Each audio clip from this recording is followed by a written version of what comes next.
Saya coba simpulkan sebentar dengan cepat bahwa setelah selesai sholat yang ditutup dengan salam itu, Assalamualaikum warahmatullahi, Assalamualaikum warahmatullahi. Kata Al-Quran, jangan terburu-buru untuk beraktivitas yang lain sebelum Anda menyempurnakan satu amalan yang amalan ini begitu dahsyat dalam pandangan Allah Subhanahu wa Ta'ala. Amalannya disebut dengan zikir. Di tulisan kami sudah disebutkan rincian amalan plus dengan dalil-dalilnya. Ya. Saya persingkat. Tema kita adalah tentang amalan pasca salat. Di bagian kedua ini. Baik. Ini tema kita. Kemudian amalan besarnya adalah zikir.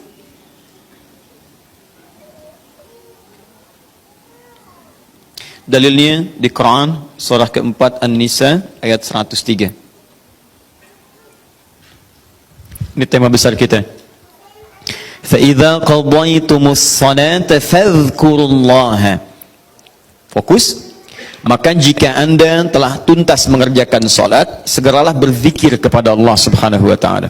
Ingat, amalan pasca salat yang diutamakan apa? Zikir. Saya mau tunjukkan pada Anda satu hal yang sangat mendesak. Kenapa amalan ini begitu sangat ditekankan oleh Al-Quran? Bahkan saking ditekatkannya, kata Allah, perhatikan kalimatnya, qiyaman, baik itu sambil berdiri, wa qu'udan, ataupun Anda punya kesempatan lebih lenggang duduk, wa 'ala junubikum, atau bahkan dalam keadaan Anda sedang payah pun untuk duduk atau bahkan berdiri, boleh sambil berbaring. Perhatikan, saking pentingnya amalan zikir ini, itu Al-Quran seakan menghadirkan semua situasi untuk menggunakan amalan ini. Ya, bukan tidak ingin menoleransi, tapi ada sesuatu yang penting di sini. Saking pentingnya seakan-akan kalau dalam bahasa yang lain, tolong jangan tinggalkan ini. Ya, kalau Anda memang buru-buru, harus langsung bangkit pasca sholat. Ada yang bahkan setelah salam subuh, Assalamualaikum, Assalamualaikum, saya harus kejar ke tempat pekerjaan, langsung mau berangkat. Nah, terburu-burunya Anda untuk mengejar pekerjaan itu tidak menghalangi Anda untuk berzikir. Kalau bisa sambil jalan pun zikir aja, ayo lakukan, kerjakan amalannya. Kalau Anda senggang, duduk dengan tenang, lakukan. Kalau amalan ini tidak penting, mustahil Anda diminta untuk mengerjakannya, sekalipun dalam pekerjaan yang sifatnya darurat Anda mesti lakukan. Paham sampai sini? Baik, nah nanti kita akan lihat apa rahasianya amalan-amalan ini, zikir ini.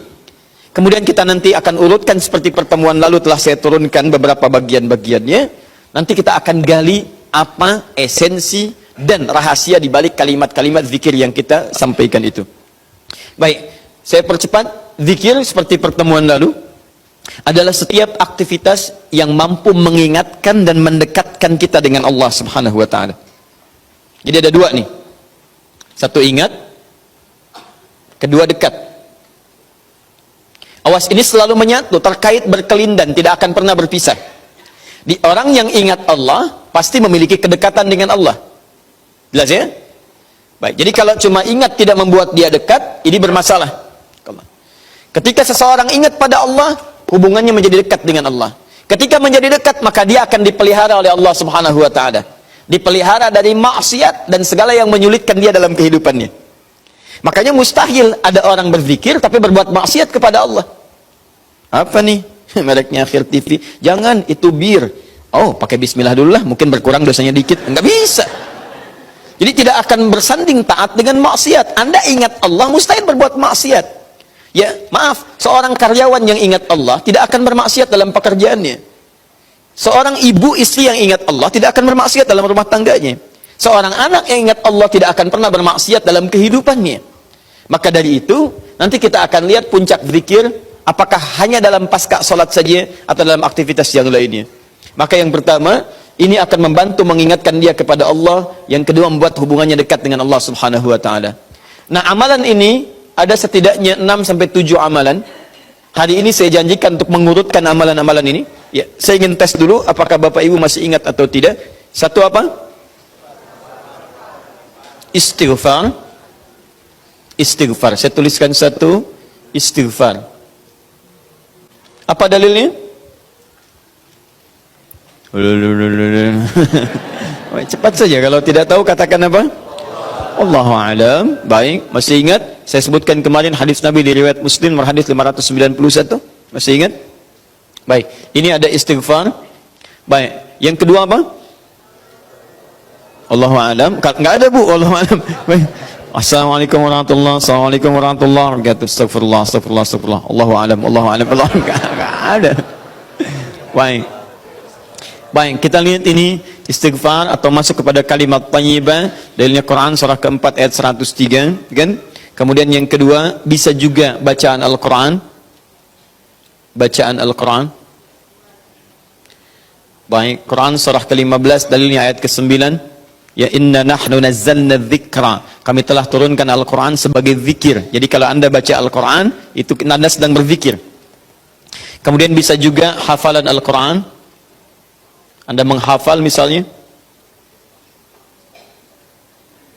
Baik. Misal Anda tidak membaca, tapi selesai sholat Anda membacakan ayat-ayat Quran sebagai hafalan. Ada ayat kursi misalnya, ada 3 surah yang terakhir, ada kemudian ayat pertama sampai 5 misalnya, Al-Baqarah, ya ada ayat-ayat yang lainnya, hafalan misalnya. Begitu Anda bacakan, Anda sedang berzikir. Dalilnya Quran surah ke-54, ayat 17, ayat ke-22, ayat 32, ayat ke-40. Ketika Allah menyebut para penghafal Quran, menyebutnya dengan proses berzikir. Walaqad yassarnal Qur'ana lidzikri. Kami telah mudahkan Al-Quran sebagai zikir.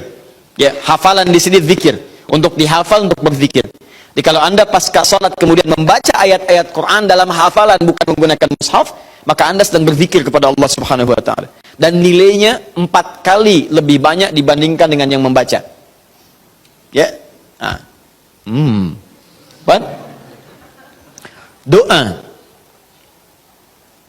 Doa itu juga sebagai zikir. Ya, Quran surah ke-7 misal dalilnya ayat 205. Wadhkur rabbaka fi nafsika tadarruan wa khifatan wa dunal jahri minal qaul. Ketika Allah meminta kita berdoa, kalimat doanya dalam bahasa perintah menggunakan kata zikir. Wadhkur rabbaka. Ayo minta, berdoa, sebut zikir kepada Rabbmu dalam dirimu. Dengan perasaan penuh harap, penuh ketawaduan, minta kepada Allah. Di ketika Anda diminta untuk memohon berdoa kepada Allah, kalimat doa itu menggunakan zikir. Jadi ketika Anda sedang berdoa, Anda sedang berzikir. Bukankah saat berdoa Anda ingat kepada Allah? Bukankah saat berdoa keadaan Anda menjadi lebih dekat dengan Allah? Nanti kita akan lihat doa apa yang biasa dibaca Nabi pasca sholat dan seperti apa cara memohonnya. Ada rahasianya. Anda tidak menggunakan ini, sangat disayangkan. Anda kehilangan momentum, dipercepat untuk memudahkan seluruh proses kehidupan Anda. 5, masih ingat? Salat. Salat. Nanti ada lagi amalan. Pasca salat, ada salat. Di begitu selesai, Assalamualaikum, Assalamualaikum. Kapan kemudian ini kita mesti tunaikan salat yang ini? Dan ada rahasianya juga. Bahkan salat yang ini boleh jadi akan memberikan syafaat dengan izin Allah kepada hamba-hamba yang dirasakan kurang amalnya. Karena ketika amalan-amalan fardu tidak bisa menolong Anda dari proyek akhirat yang telah Anda cita-citakan untuk masuk surga itu, maka yang akan dicari pertama kali diantaranya adalah amalan yang ini. Maka Anda ketinggalan dari itu yang bisa membuat situasi tegang saat di akhirat. Hati-hati, Anda ketinggalan handphone, perasaan luar biasa sedihnya. Balik lagi ke An-Nur, dicari-cari lewat CCTV. Tapi Anda ketinggalan yang sunnah, kenapa tidak Anda buru kemudian? Tadi nggak sholat sunnah, besok lagi, Masya Allah. Belum tentu besok dia hidup. Dalilnya Quran surah ke-20 ayat ke-14. Ya, innani anallahu la ilaha illa ana fa'budni wa aqimis salata lidzikri. Saya Allah, tidak ada Tuhan yang layak disembah kecuali saya. Sembah saya. Bagaimana cara nyembahnya? Tunaikan salat sebagai zikir kepada saya. 6. Memperbanyak menyebut Allah, menyebut nama Allah, atau juga dengan al-asma'ul husna. Al-asma'ul husna. Dalilnya Quran surah kedua Al-Baqarah ayat 152. Fadhkuruni adzkurkum. Ayo cepat sebut nama saya, maka aku pun akan mengingatmu. Aku menyebutmu. Di orang yang selalu ingat Allah, nanti Allah akan ingat pada dia. Nanti saya kasih tahu rahasia yang paling besar. Bahkan ada orang yang saat membutuhkan ya, dalam persoalan kehidupan kepada Allah sebelum dia minta, karena Allah telah mengingatnya, Allah ringankan aktivitas kehidupan dunianya. Dia bukan nggak punya masalah, jadi kayaknya nggak kelihatan punya masalah, cuman setiap akan mengalami masalah diringankan oleh Allah sehingga seakan-akan nggak punya masalah. Nanti ini akan sangat menentukan bagian yang keenam ini, apakah hidup kita akan semakin mudah atau mendapati kesulitan yang berliku. Sebut nama Allah. Ya, bagaimana cara menyebutnya? Bisa disebut nama Allah langsung, bisa disebut dengan Asmaul Husna. Di mana dalilnya? Quran surah ke-17 nanti dari ayat 110 sampai 111-nya. Di ayat 111 tegas dikatakan, "Qulidullaha." Ayo sebut Allah, panggil, katakan Allah. Awidur Rahman atau Ar-Rahman, ayyamma tad'u falahul asmaul husna. Maka kapanpun Anda bisa memanggilnya, memintanya, Anda boleh memanggil dengan nama yang terbaik sesuai dengan kebutuhan Anda. Nanti saya kisahkan, ada orang baru selesai sholat, kemudian menyebut nama ini, dan satu di antara nama yang paling luar biasa, ketika dia selesai kata Nabi, dari mana kamu tahu menyebut dengan nama itu? Tahukah engkau, jika engkau melakukannya, maka engkau telah memanggil Allah, yang dengan panggilan itu, jika meminta akan segera diberikan, jika berdoa akan segera dikabulkan. Rahasianya luar biasa. Nanti kalau sudah tiba waktunya. Hadisnya sahih. Ya. Saking sahihnya, ini ditempatkan oleh Sayyid Qutb di dalam satu kitab yang Al-Aqaid Al-Islamiyah, padahal kitabnya tentang akidah. Ketika membahas tentang asma wa sifat, nama-nama Allah Subhanahu wa taala. Hadis ini dimasukkan, padahal hadis ini amalan tentang amalan pasca salat. Ketujuh, bagian terakhir. Ini adalah indikator yang paling penting, yang terakhir ini, sampai saya pisahkan tersendiri dalam aktivitas harian. Zikir paripurna. Ini yang zikir paripurna. Makanya saya kasih garis. Ini amalan pasca salat. Disebut dengan zikir. Bukan amalan biasa, tapi semua amalan ini akan dibawa kepada seluruh aktivitas hariannya. Bukankah pasca sholat ada yang jalan, pasca sholat ada yang kerja, pasca sholat ada yang makan, pasca sholat bahkan ada yang masak, pasca sholat ada yang bicara? Maka orang yang pasca sholat zikirnya itu benar latihan zikirnya, maka makannya adalah makan dengan berzikir kepada Allah, bicaranya zikir kepada Allah, jalannya zikir kepada Allah Subhanahu wa ta'ala. Nanti saya turunkan ayat-ayatnya, bagaimana orang berjalan sambil zikir, bagaimana orang kemudian makan zikir, bagaimana orang bicara zikir. Jangan-jangan selama ini kita hidup 24 jam tapi aktivitas kita tidak dalam rangka zikir kepada Allah Subhanahu wa taala. Nah, dalilnya Quran surah ketiga Ali Imran ayat 190 sampai 191. Inna fi khalqis samawati wal ardi wa ikhtilafil laili wan nahari la ayatin liulil. Siapa ulul albab itu? Ayat selanjutnya, alladzina yadhkurunallaha. Mereka itu orang-orang yang senantiasa zikir pada Allah Subhanahu wa taala. Qiyaman, dalam keadaan dia berdiri, wa qu'udan, ataupun dia duduk, wa 'ala junubihim, atau bahkan sedang tidurnya. Tidurnya disebut sebagai zikir, berdirinya disebut sebagai zikir, duduknya disebut sebagai zikir. Dan ahli zikir ini adalah orang-orang yang akan dimuliakan bahkan oleh Allah ketika kembali ke akhirat nanti, dan dipuji-puji oleh Allah Subhanahu